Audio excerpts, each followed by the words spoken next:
안녕하세요. 이재일입니다. 애프터 이펙트 강좌를 시작하도록 하겠습니다. 이번 강좌도 마찬가지로 카메라 무빙 애니메이션을 설명을 드리도록 할 건데요. 사실 카메라 무빙이라든지 아니면 애프터 이펙트에서 사용되는 모든 원문 소스를 원소스를 제가 영상으로 여러분들에게 보여드려야 하지만 컴퓨터 시스템에 어떤 문제도 있고 그다음 또 렌더링이 너무 많이 오래 걸린다는 그런 점 때문에 제가 지금 계속 이미지로 대체를 하고 있는데요.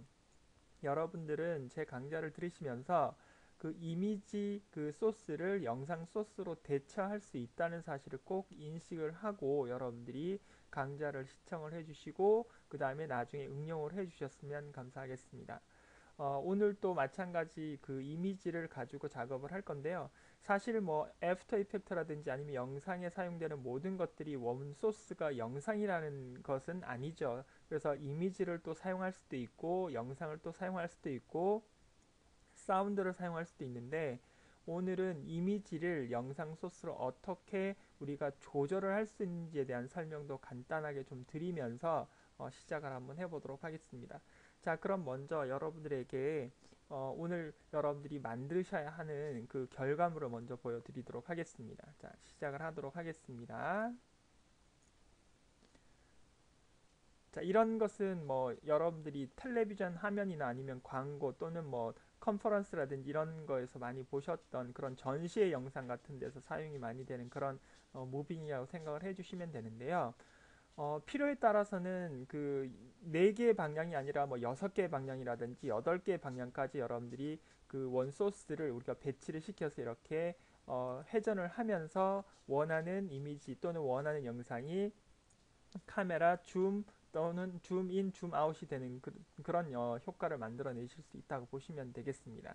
자, 그러면 이런 영상을 만들기 위해서는 뭐 조금 전에 말씀드린 것처럼 영상 소스로 사용을 하시게 되면 뭐 320에 240, 그 다음에 720에 480 사이즈로 제작을 해서 가져오시면 되긴 하지만 이미지를 사용하실 때는 여러분들 이런 작업을 어떻게 하셔야 되는지 간단하게 좀 포토샵으로 보여드리고 여러분들에게 다시 에펙으로 전환이 돼서 만들어 보도록 하겠습니다.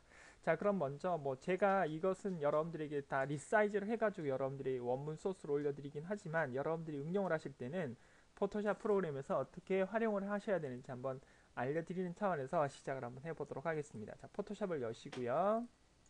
오픈을 해서 제가 뭐 여러분들에게 원문 소스로 드리지는 않고요. 여러분들이 그냥 이 강좌를 보시고 그냥 따라 하시면 되겠습니다.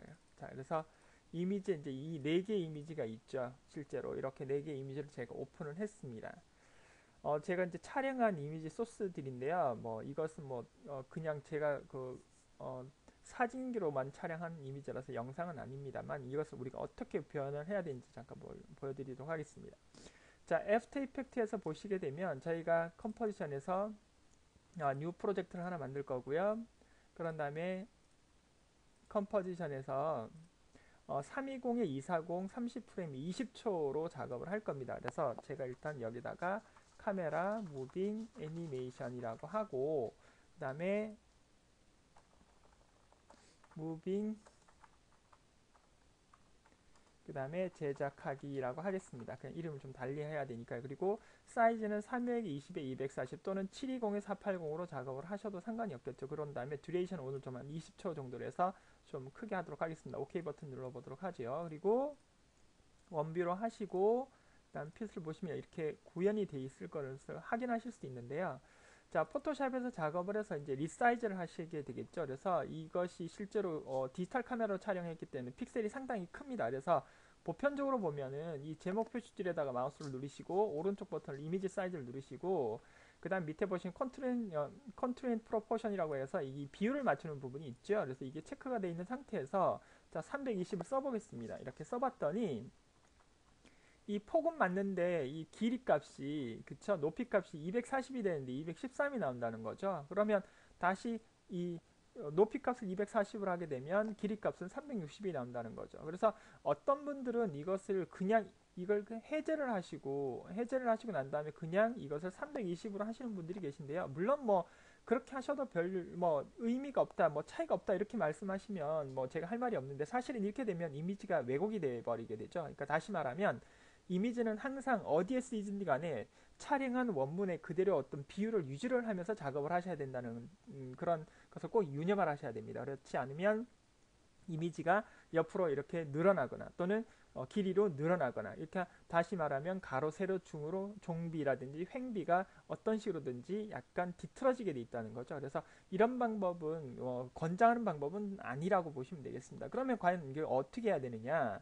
자, 그럴 때는 여러분 이것을 어쩔 수 없이, 사실 이제 우리가 이미지를 사용하다 보면 이 이미지가 이 부분이 또 필요한 부분일 수도 있고 없는 부분일 수도 있죠. 그리고 사실 이제 위에 있는 이 부분도 꼭 필요한 이미지는 아니라는 거죠. 그래서 실제는 이제 약간 크롭을 한다고 생각을 하시면 되겠는데요.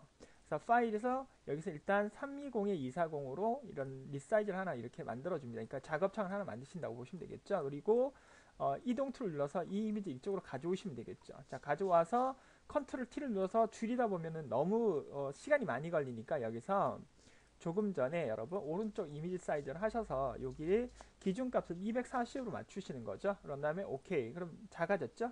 그런 다음에 이걸 잡아당기시는 거죠. 자, 잡아당기면 여러분 세로 값은 맞았는데 가로 값이 좀 넓다는 거죠. 그래서 여러분들이 굳이 이것을 뭐 여기 부분, 실제로는 이제 여기에 이미지가 이만큼 있는 것이 되겠죠. 20픽셀만큼 더 들어가 있을 거니까, 그죠? 40픽셀만큼 더 들어가 있을 거니까. 근데 굳이 이미지를 이렇게 여러분들이 이렇게 조정을 하셔도 상관이 없다는 거죠, 제 말은. 그래서 이렇게 작업을 하시는 것도 하나의 방법이다. 그러면 이것은 전체적인 원문의 비율을 우리가 손상시키지 않고도 여러분들이 원하는 이미지를 만들어내실 수 있다는 사실입니다. 자, 그렇다면 다른 것도 한번 해볼까요? 자, 240으로 가겠습니다. 그러면 320이 필요하지만 40픽셀이 남긴 했지만 얘를 잡아당겨서, 자, 높이는 맞았으니까 여러분 이것을 이렇게 움직여서 여러분들이 원하는 레이아웃에 다시 기회를 조정을 해주시면 된다는 거죠. 그래서 실제로는 이제 이 이미지가 구현이 되는 그런 특징들을 가지고 있다. 자, 이렇게 하는 방법으로 인해서 이미지의 어떤 비율을 왜곡시키지 않고도 작업을 할 수 있는 그런 특징들이 있다. 그래서 이것이 꼭 영상 작업이 아니라 여러분 어느 작업을 하시더라도 절대로 이미지의 비율을 여러분들이 손상시켜서 작업을 하시게 되면 나중에 그것이 약간 좀 이상하게 보이는 그런 특징들이 나오게 되어 있습니다. 그래서 여러분들이 그 점들을 좀 유념을 하셔서 작업을 하시면 될 것 같습니다. 자, 이것도 이렇게 뭐 잡으셔도 되고 이렇게 잡으셔도, 그러니까 여러분들이 원하는 위치에 다시 이렇게 조정을 하셔도 되겠죠.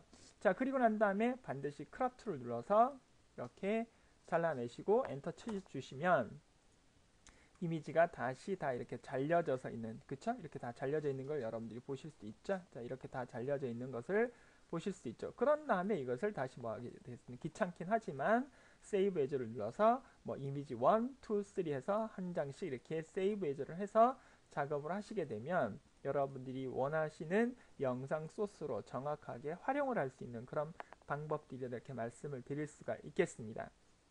자, 요 점은 여러분 그냥 제가 그냥 그 높아심 차원에서 설명을 드리는 부분이니까 꼭 이렇게 하셔야 된다 또 말아야 된다 그런 법은 없다고 그랬죠. 그렇지만 작업을 하다 보면 이런 이미지들의 어떤 비율이 뒤틀어짐으로 인해서 전체적인 어떤 느낌이라든지 이런 부분들이 좀 이렇게 왜곡이 될 수 있기 때문에 여러분들이 그 점을 유념을 하시라고 제가 그냥 간단한 어떤 그 예제를 한번 보여드렸습니다. 자, 그러면 이것을 저장을 했으니까 제가 요것은 포토샵을 닫도록 하겠습니다.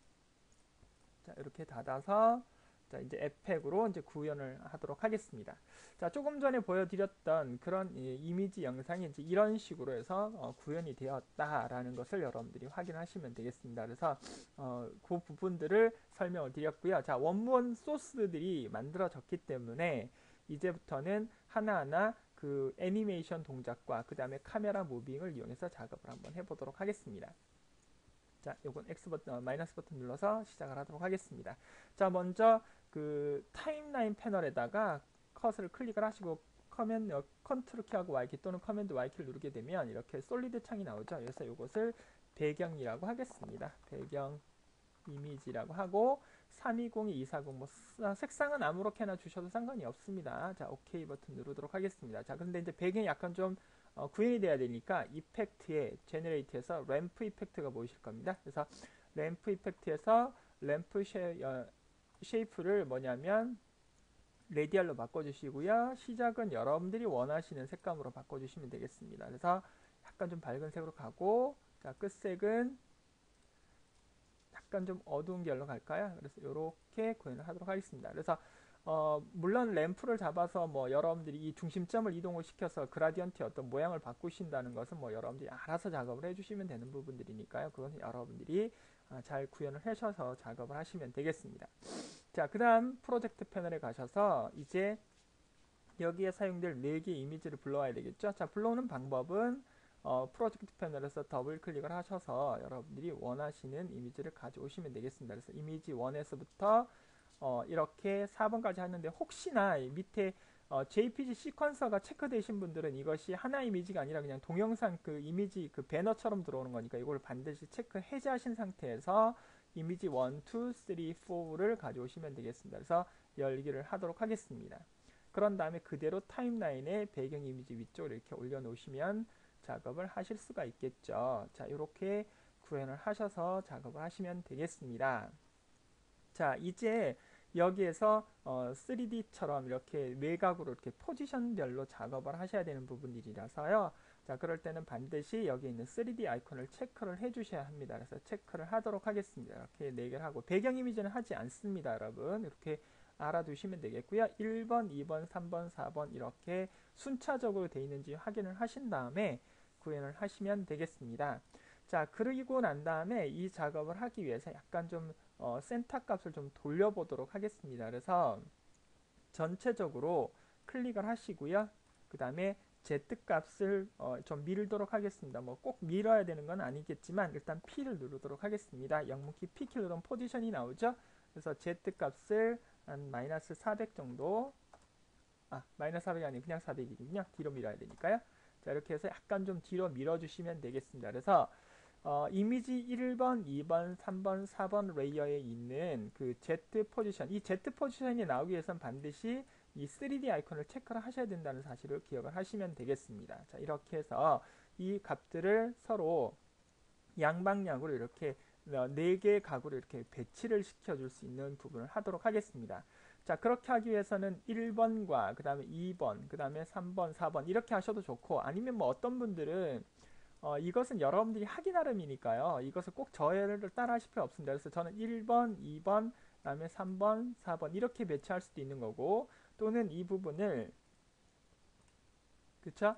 이것을 1번, 이걸 2번, 그 다음에 이걸 3번, 4번 이렇게 하셔도 상관없는 부분들이니까 그건 여러분들이 조정을 하시되 단 제가 여기서 구현하는 것은 이 간격이 얼마가 되냐면 800, 그 다음 이 간격도 800이 되도록 할 겁니다. 자, 그렇다면 지금 모든 이미지들은 어디에 저장이 되어 있느냐면 지금 어디에 되어 있느냐면 여러분 이거 좀 바꿀게요. 그래서 전부 여기에 저장이 되어 있는 거죠. 즉 다시 말씀드리면 이렇게 가야 되는 위치이지만 지금 이미지가 있는 위치가 어디냐면 여러분 여기에 4개의 그 이미지가 다 모여져 있는 거죠. 그래서 어떤 이미지는 뒤로 400만큼 가야 되고 또 어떤 이미지는 앞으로 어떤 400만큼 와야죠. 그래야 이 전체가 얼마가 되는가? 간격이 800이 되겠죠.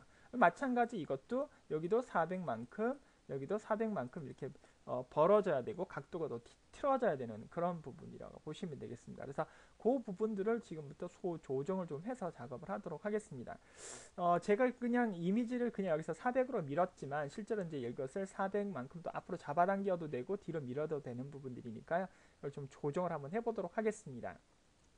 자, 그러면 일단 여러분들에게 보여드리기 위해서 사실은 이게 제가 Z값을 다 400으로 밀었지만 Z값이 처음부터 얼마 400이 아니고 그냥 0이라고 해도 여러분들이 충분히 조정을 하실 수가 있을 것 같아요. 이런 부분들도 왜냐하면 정확한 개념이면 이해만 하신다면 이런 부분은 별다른 문제가 되지 않습니다. 그래서 이것을 그 컴포지션 패널에서 투 뷰 호리젠탈로 바꿔주시고요.